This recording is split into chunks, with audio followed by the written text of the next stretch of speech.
శ్రీ మహాగణాధిపతయ నమ. ఐం మహాసరస్వత్యే నమ. శ్రీ లలితాంబికాదేవియే నమ.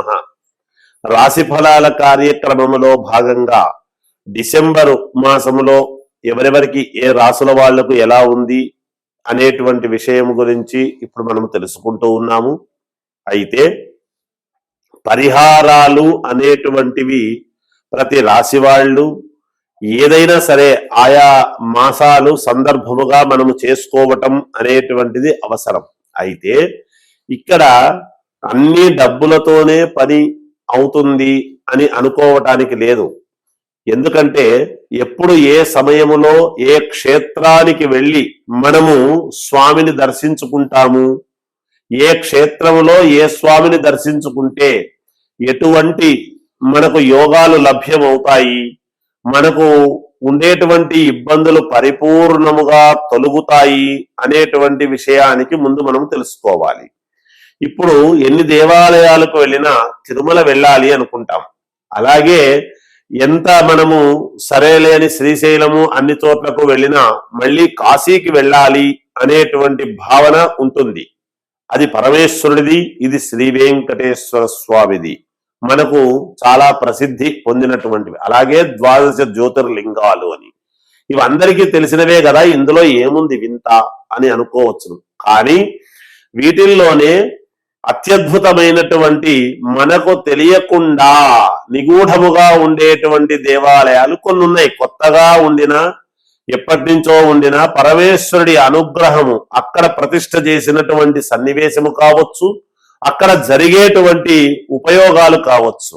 ఉదాహరణకు మనకు చిలుకూరు బాలాజీ టెంపుల్ అని ఉంది. అక్కడ వీసా స్వామి, అక్కడికి వెళితే వీసా వస్తుంది అనేటువంటిది ఎలా ప్రఖ్యాతిగాంచినదో, అలాగే మనము డబ్బుతోనే ముడిపెట్టకుండా మనకు ఉండేటువంటి ఇబ్బందులు తొలగిపోవటానికి అనేక రకాల ఇబ్బందులు మీరు కోరుకునేటువంటివి కరెక్ట్ గా ప్రతి వాళ్లకు నిజంగా నెరవేరాలి, మాకు కష్టము నెరవేరాలి, ఎటువంటి కష్టమైనా సరే నెరవేరాలి అని కోరికతో వెళ్ళేటువంటి ఒక ముఖ్యమైనటువంటి ప్రదేశము ఉన్నది. అటువంటి ముఖ్యమైన ప్రదేశము అక్కడే ఉండేటువంటి వాళ్లకు కొంచెము దగ్గర అనిపిస్తుంది.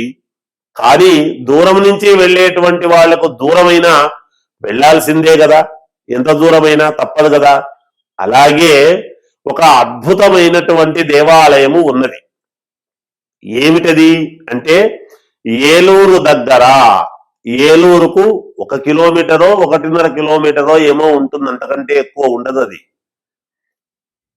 ఆ దేవాలయము ఏమిటి అంటే పార్వతి గంగా సమేత జలలింగేశ్వర స్వామి అనేటువంటి దేవాలయము ఉన్నది.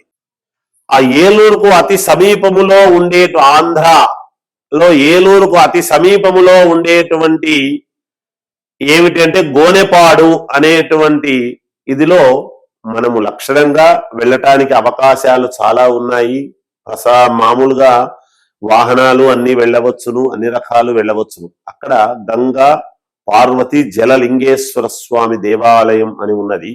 అక్కడ ప్రసిద్ధి ఏమిటి అంటే మీరు మీ కోరికలు, మీకు ఎటువంటి ఇబ్బందులైనా సరే, ఉద్యోగం రావాలి అన్నా, లేదా వివాహము కావాలి అనుకున్నా, లేదా ఇంకేదైనా కోరికలు ఉండినా, ఎటువంటి ఇబ్బందులైనా నెరవేరటానికి 11 తొమలపాకులు 11 పసుపు కొమ్మలు తీసుకొని 11 ప్రదక్షిణలు చేసి 11 రూపాయలు అవి కూడా తీసుకుని అక్కడికి వెళ్ళి 11 ప్రదక్షిణలు చేసి అక్కడ ఉన్నటువంటి స్వామికి సమర్పించండి.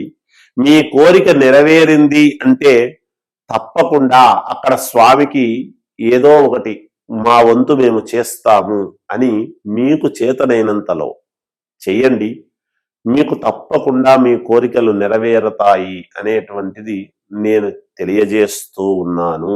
ఇది మనము ఈ మాసములో వెళితేనే మంచిది, ఈ మాసములో వెళ్ళకుంటే మంచిది కాదేమో అనేటువంటి అభిప్రాయం లేదు. మీ కోరిక, ఎవరెవరికి ఏ కోరికలు ఉన్నాయో ఆ కోరికలు నెరవేరటానికి అక్కడికి వెళితే సకల పాపహరణం, మీకు ఏ ఇబ్బందులు ఉండినా తొలగిపోవటానికి చాలా అతి ముఖ్యమైనటువంటి ప్రదేశం అది. అక్కడికి వెళ్ళండి, డబ్బులు ఎక్కువ ఖర్చు పెట్టి పూజలు చేసుకోలేని వాళ్ళు, చేసుకోగలిగిన వాళ్ళు కూడా వెళ్ళవచ్చును.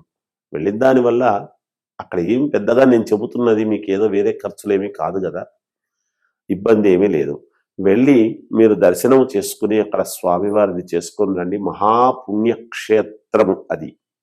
చాలా అద్భుత మహిమాన్వితమైనటువంటి పరమేశ్వరుడు, పార్వతీదేవి, గంగాదేవి అంతా కూడా అక్కడ కొలువై ఉన్నారు అనేటువంటిది మీకే తెలుస్తుంది. ఆ స్థానములోకి అడుగు పెట్టంగానే అక్కడ పవిత్రత అనేటువంటిది, భగవంతుడు మనలోకి ఏమైనా వచ్చేసినాడా అనేంత ఆనందము కలుగుతుంది మీకు. అంత పరమ పవిత్రమైనటువంటి పుణ్యక్షేత్రం అది. అక్కడికి వెళ్ళండి. తప్పకుండా మీరు నేను చెప్పినట్టుగా ఈ విధముగా చెయ్యండి. అలా చేసి చూడండి, మీకే తప్పకుండా మీరు అనుకున్నటువంటి కోరికలు నెరవేరుతాయి అని తెలియజేస్తూ, మేషరాశి వారికి ఈ డిసెంబరు మాసమంతా కూడా ఎలా ఉంది అంటే, మీకు చాలా యోగవంతమైనటువంటి ఫలితాలు గోచరిస్తూ ఉన్నాయి. మీరు అనుకున్నటువంటి పనులు సమయానికి పూర్తి చేసుకోగలుగుతారు. మీరు ఊహించని విధముగా కొన్ని అనుకూలాలు మీకు ఏర్పడే అవకాశము ఉన్నది అనేది స్పష్టమవుతూ ఉన్నది. ఎందుకంటే గ్రహాలు చాలా అనుకూలవంతముగా ఉన్నాయి. అలాగే మీకు భూముల వలన రావాల్సినటువంటివి కానీ, లేదా స్త్రీల వలన ఏదైనా డబ్బులు కానీ అవి రావాల్సినటువంటివి గనక ఉంటే తప్పకుండా వచ్చి తీరుతాయి అనేటువంటిది ఉన్నది. అలాగే ఉద్యోగావకాశాలు కావాల్సినటువంటి వాళ్ళు ప్రయత్నాలు చేసుకోవచ్చును, సఫలీకృతులు అవుతారు.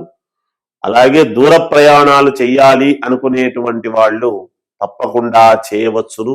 మీకు కాలము కలిసి వస్తూ ఉన్నది. ఈ మాసము అత్యంత ఆనుకూల్యతగా ఉన్నది అనేటువంటిది స్పష్టమవుతూ ఉన్నది.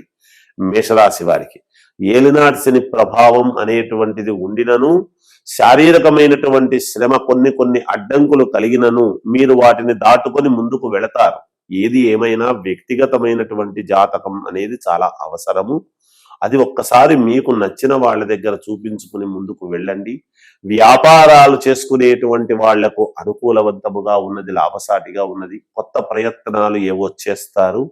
మీకు అనూహ్యమైనటువంటివి, మీరు ఊహించనటువంటివి కొన్ని అనుకూలాలు జరుగుతాయి అనేటువంటిదైతే స్పష్టమవుతూ ఉన్నది. అది ఏమిటి అంటే, ఏ రంగములో ఉండేటువంటి వాళ్లకు, ఆయా రంగాలలో ఉండేటువంటి వాళ్లకు తెలుస్తుంది. అందరూ ఒకే రంగంలో ఉండరు కదా, సహజం. అలాగే రాజకీయాలలో ఉండేటువంటి వాళ్ళకైనా, విద్యార్థులకైనా, సినిమా రంగంలో ఉండేటువంటి వాళ్ళకైనా, ఎవ్వరికైనా చాలా అంటే చాలా అనుకూలవంతముగా ఉన్నది మేషరాశి వాళ్లకు. ఎక్కడా అధైర్యానికి లోను కావాల్సినటువంటి అవసరము లేదు. మీ మనస్సులో కీలకముగా నాకు ఇది జరిగితే బాగుంటుంది అని అనుకునేటువంటి వాళ్ళు తప్పకుండా అది నెరవేరటానికి యోగవంతమైనటువంటి కాలముగా ఉంది అని తెలియజేస్తూ జయోస్తు.